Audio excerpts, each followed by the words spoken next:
നമുക്കിന്നൊന്ന് മൂകാംബികയിൽ പോയാലോ? അതെ ഗൈസ്, നമ്മളിന്ന് നേരെ പോകുന്ന മൂകാംബികയിലേക്കാണ്. കണ്ണൂരിൽ നിന്ന് മുരുടേശ്വർ സൂപ്പർ ഫാസ്റ്റ് എക്സ്പ്രസ്സിനാണ് നമ്മൾ പോകുന്നത്. ട്രെയിൻ പിടിക്കാൻ വേറെ കാരണം എന്ന് വെച്ചാൽ കുറച്ചും കൂടെ സമാധാനമായിട്ട് സ്ഥലമൊക്കെ കണ്ട് പതുക്കെ പോവാം. അങ്ങനെ നമ്മൾ ഉച്ചയ്ക്ക് 12 മണിയാകുമ്പോൾ മൂകാംബികയിലെത്തി. അവിടുന്ന് അന്നത്തെ ദിവസം തൊഴുത് അടുത്ത ദിവസം രാവിലെയും തൊഴാൻ വേണ്ടി കാത്തിരുന്നു. രാവിലെ അത്യാവശ്യം നല്ല തിരക്കുണ്ടായിരുന്നു.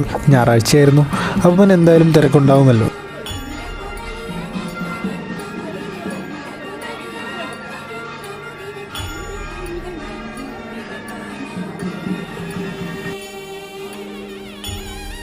അങ്ങനെ രഥത്തിലുള്ള പ്രദക്ഷിണമൊക്കെ കണ്ട് ദീപാരാധനയും തൊഴുതിട്ട് അവിടെ നിന്ന് ഇറങ്ങി. തിരിച്ച് ബൈന്ദൂരേക്ക് ബസ്സും അവിടുന്ന് തിരിച്ച് നാട്ടിലേക്ക് വീണ്ടും ട്രെയിൻ തന്നെയായിരുന്നു. അപ്പം മൂകാംബികയിൽ പോകുന്നുണ്ടെങ്കിൽ നല്ലൊരു ഓപ്ഷൻ തന്നെയാണ് മുരുടേശ്വർ സൂപ്പർ ഫാസ്റ്റ് എക്സ്പ്രസ്.